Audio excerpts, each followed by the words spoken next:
Bonjour, bonjour les guerrières de l'Éternel. Je vous souhaite la bienvenue dans cette deuxième vidéo de la série que j'ai intitulée « Quelle guerrière de l'Éternel es-tu » J'espère que vous allez très bien et je vous invite maintenant à vous asseoir confortablement car le Seigneur a beaucoup de choses à nous dire à travers le personnage que nous allons étudier. Ce personnage, c'est Hadassa, dite Esther. Pour celles qui connaissent l'histoire ou celles qui ne la connaissent pas, je vais résumer rapidement. Donc Esther était une jeune juive vivant à Suse en Perse avec son cousin Mardoché. Il descend de la tribu de Juda qui avait été déportée par le peuple babylonien. Donc l'histoire nous raconte que en Perse, il y avait un roi dit Assuérus qui était marié à une reine appelée Vashti. Donc ce roi était très puissant, son royaume était très grand et il avait organisé un grand festin qui a duré 7 jours, durant lequel il a donné à manger et à boire à tout le peuple. Et vers la fin de ce festin où ils avaient déjà beaucoup bu, ils étaient déjà limite ivre, Assuérus a demandé à ce qu'on demande à sa reine Vashti de le rejoindre afin de présenter sa beauté à tous les princes de ce royaume. Donc Vashti a refusé de se présenter parce qu'elle estimait qu'elle n'était pas, une bête de foire. Donc elle a complètement refusé de rejoindre le roi. Et suite à ce refus, le roi a consulté les sages du royaume en leur demandant quelle était la punition qu'il pouvait infliger à Vashti suite à cette humiliation. Donc les sages lui ont répondu qu'il était dit qu'il fallait qu'il se sépare de la reine parce que c'était un mauvais exemple qu'elle montrait aux autres femmes du royaume, parce que si les autres femmes du royaume découvraient que la reine a désobéi à son époux, ce serait le désordre et que toutes les femmes désobéissantes. Donc le roi, il a appliqué cette fameuse loi, il a chassé Vashti. Et là où nous allons commencer l'étude, c'est lorsque le roi a demandé à ce que toutes les belles femmes du royaume se présentent dans son château afin qu'il puisse choisir sa prochaine reine. Donc suite à ça, Esther a été enlevée parce qu'elle faisait partie des jeunes filles qui ont été amenées dans ce château. Et au final, l'histoire nous dit que c'est Esther qui a été choisie comme reine. Entre-temps, il y a un ministre de ce royaume-là, appelé Aman, qui avait été désigné par Assuérus. Et ce monsieur Aman était l'ennemi juré du peuple juif. Il détestait tellement les Juifs qu'il a fait sortir une loi, un édit, qui stipulait que le peuple juif devait être totalement exterminé. Et il faut savoir également, je ne l'ai pas précisé, que Mardoché, le cousin d'Esther, travaillait également à la cour du roi. Il avait un grand poste il faisait partie des sages en fait de ce palais. Et c'est comme ça qu'il a découvert, qu'il a appris en fait, parce que l'édit a été publié dans tout le royaume, parce que le royaume de Perse était composé de plusieurs royaumes. Donc cet édit a été publié dans tous les royaumes appartenant à la Perse pour stipuler qu'à une date précise, le peuple juif devrait être exterminé. La Bible nous dit que Mardoché, lorsqu'il a appris la nouvelle, a déchiré ses vêtements, s'est enveloppé d'un sac et a couvert sa tête de cendre, qu'il est allé au milieu de la ville en poussant des cris. Il s'est rendu également aux portes du roi, dont l'entrée était interdite à toute personne revêtue d'un sac. Donc les serviteurs d'Esther sont venus dire à Esther que ton cousin Mardoché se trouve aux portes du royaume, aux portes du palais, couvert de sacs. Donc Esther a mandaté un de ses serviteurs, un eunuque, pour aller demander à Mardoché pourquoi il était dans cet état. Parce qu'Esther n'était pas au courant en fait que cet édit avait été publié.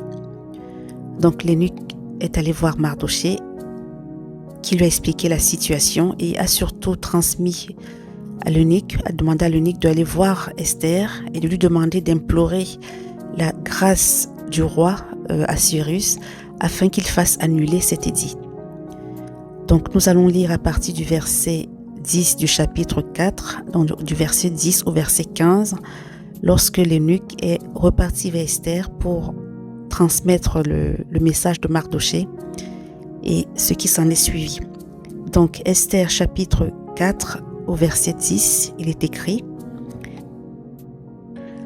Esther chargea Hatach d'aller dire à Mardochée: tous les serviteurs du roi et le peuple des provinces du roi savent qu'il existe une loi prescrivant la peine de mort contre quiconque, homme ou femme, entre chez le roi dans la cour intérieure sans avoir été appelé.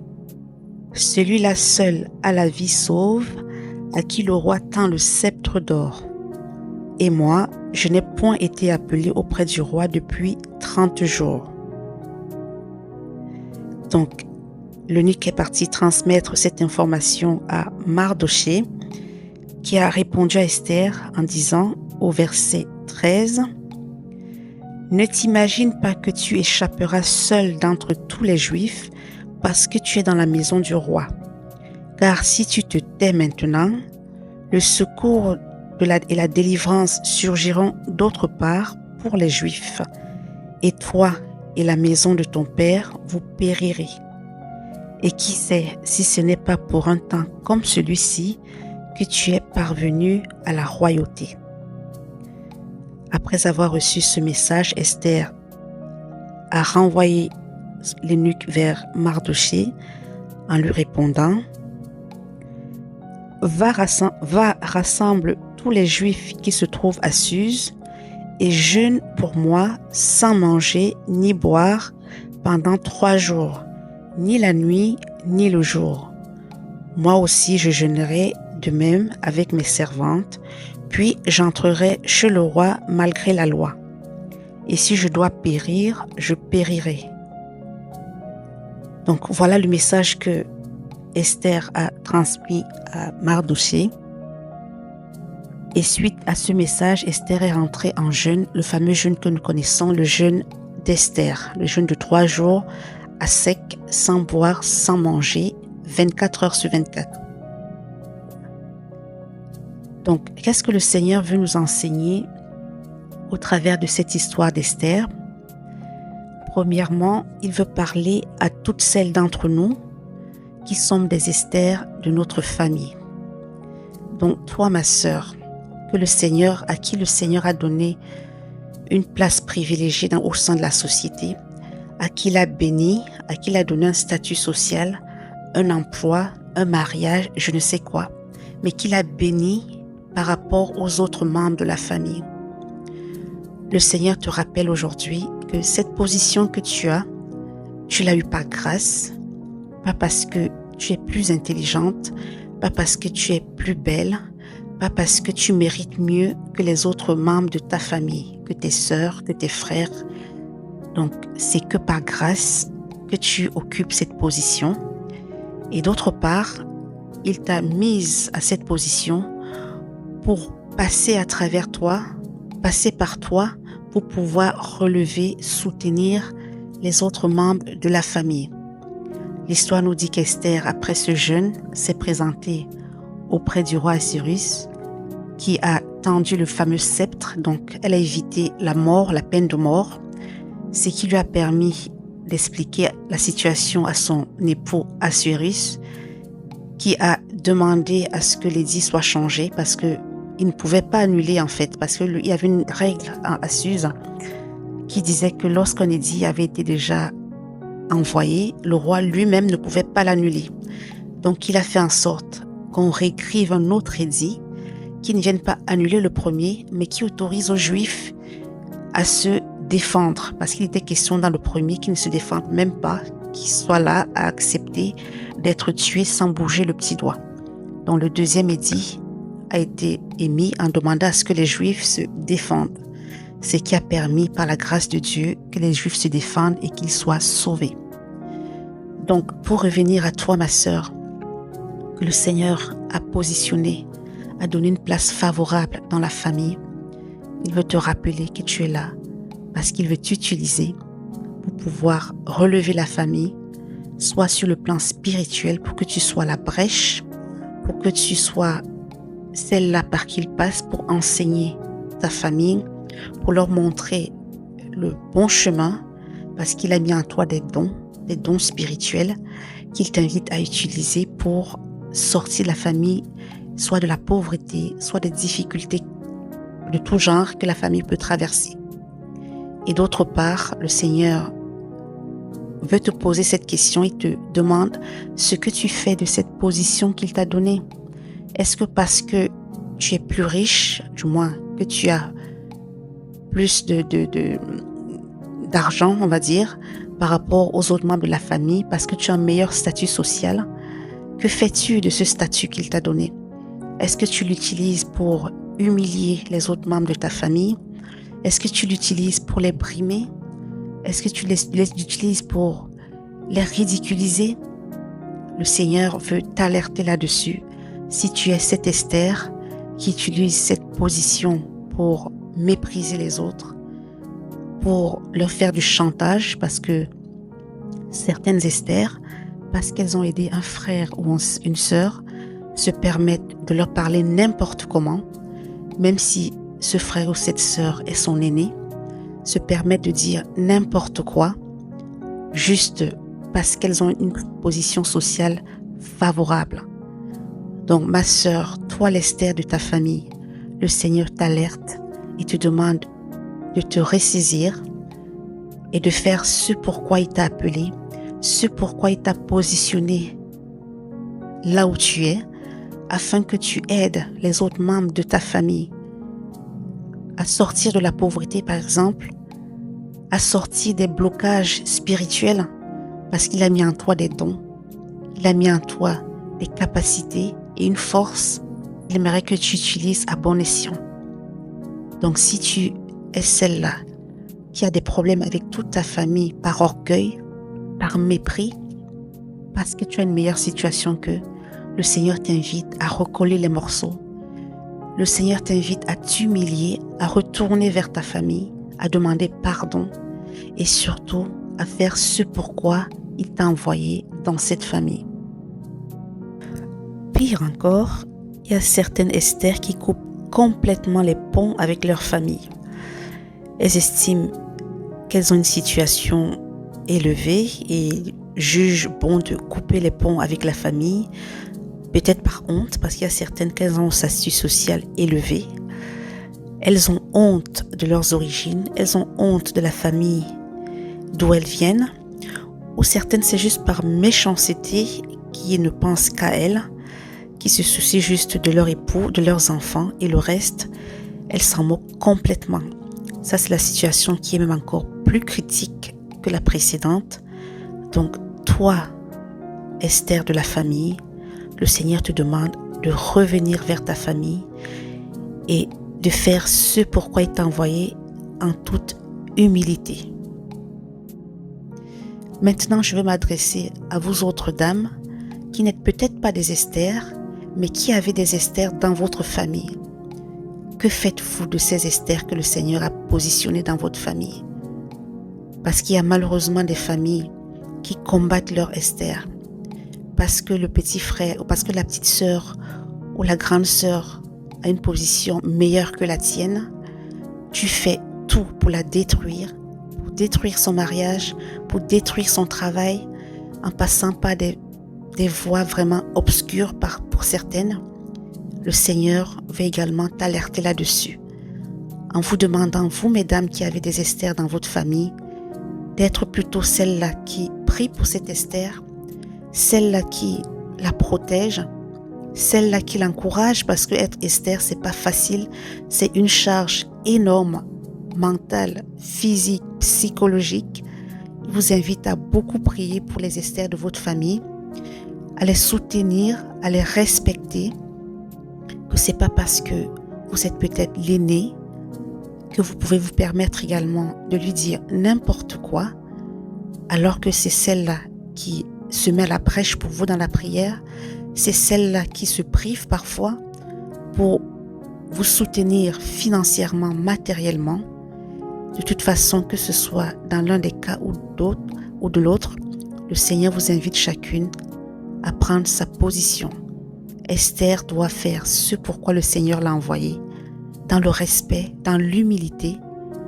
Et ceux qui ont des Esther, celles qui ont des Esther dans leur famille, à respecter cette position que le Seigneur a bien voulu donner à ce membre de la famille, parce que c'est le Seigneur qui donne, et il sait pourquoi il a choisi celle-là pour être l'Esther de ta famille, dont le Seigneur t'invite à bannir toute jalousie, à bannir tout esprit de concurrence, à bannir toute méchanceté, toutes les voies par lesquelles tu veux passer ou que tu es déjà passé pour détruire l'Esther de ta famille. Parce que malheureusement, il y a beaucoup de familles qui sont aujourd'hui à terre parce que les Esther ont été détruites et c'est ce qui a coupé l'action du Seigneur. Et d'autres sont également à terre parce que les Esther désignées n'ont pas accompli la mission à laquelle le Seigneur les a appelées, par orgueil aussi, se disant qu'elles sont meilleures, se disant qu'elles peuvent se permettre tout au nom du fait qu'elles ont une situation sociale plus avantageuse par rapport aux autres membres de la famille. Alors mes sœurs, mes Esther, que faites-vous de la position sociale que le Seigneur vous a donnée? Et vous autres, que faites-vous des Esther que le Seigneur a mises dans votre famille? Je vous invite vraiment à réfléchir. Que tu sois Esther ou pas, chacune pourra reconnaître quel est son statut. Et le Seigneur vous invite vivement à reprendre chacune sa position, son rôle. Les Esther à accomplir leur mission et les autres à protéger les Esther qui ont été introduites dans ces familles-là. Alors mes sœurs, faites ce que le Seigneur vous demande et vous verrez, parce que beaucoup souffrent aujourd'hui, souvent on se plaint, on se lamente parce que toi par exemple qui combats l'Esther de ta famille, peut-être que c'est toi qui pries nuit et jour en demandant telle ou telle chose au Seigneur, mais à côté tu détruis la connexion, la personne qu'il a mise sur ton chemin, qu'il a fait introduire dans ta vie pour pouvoir répondre à ton problème. Mais comme c'est ta sœur et par jalousie, par orgueil, tu détruis en fait l'action qu'elle est censée faire dans ta vie. Mais dans ce cas, tu auras beau prier, tu auras beau jeûner, le Seigneur ne pourra pas faire grand-chose parce qu'il a déjà trouvé la solution et la voie par laquelle il veut répondre à ton souci. Donc voilà mesdames, et toi aussi, l'Esther, rappelle-toi que si tu n'accomplis pas ce que le Seigneur a déposé en toi, si tu si tu ne mets pas en pratique en fait la mission à laquelle il t'a appelé, à savoir relever la famille, sache que tu es en train de condamner des destinées, tu es en train de condamner ta propre vie parce qu'il arrivera un moment où le Seigneur te tournera le dos. Il arrivera au moment où il fermera les vannes qu'il t'a données. Le ciel qu'il a ouvert sur ta vie sera fermé parce que tu seras un serviteur inutile. Donc mesdames, réfléchissez vraiment à ce message. Le Seigneur sonne la sonnette, tire la sonnette d'alarme et veut vraiment qu'on se ressaisisse et que vraiment qu'on fasse exactement ce que notre position nous appelle à faire. J'aimerais également rajouter, interpeller celles qui ne sont pas les Esther, mais également qui abusent, même si elles ne veulent pas détruire l'Esther qui a été mise dans sa famille, mais il y a certaines familles, je ne parle pas que des femmes, que ce soit des femmes ou des hommes, il y a certains qui abusent en fait de la position de leur Esther en demandant plus qu'il en faut ou en utilisant des ruses pour exagérer en fait dans l'aide que l'Esther leur apporte. Faites également très attention à ne pas user votre Esther, soit par méchanceté, soit en abusant en fait de sa générosité, soit en utilisant la ruse, la fourberie pour pouvoir lui extorquer des fonds. Il y a beaucoup de familles qui en souffrent, beaucoup d'Esther qui se plaignent. On n'a qu'à voir dans les réseaux sociaux, beaucoup qui se plaignent de leur famille, qui les épuisent moralement, financièrement. Alors, mesdames, faites attention à ce que vous faites de l'Esther qui est déposée dans vos familles. Sur ce, mesdames, je vous souhaite une bonne fin de journée et j'espère vraiment que ce message va vous interpeller. Et je vous dis à très bientôt pour la 3e vidéo de cette série. Amen.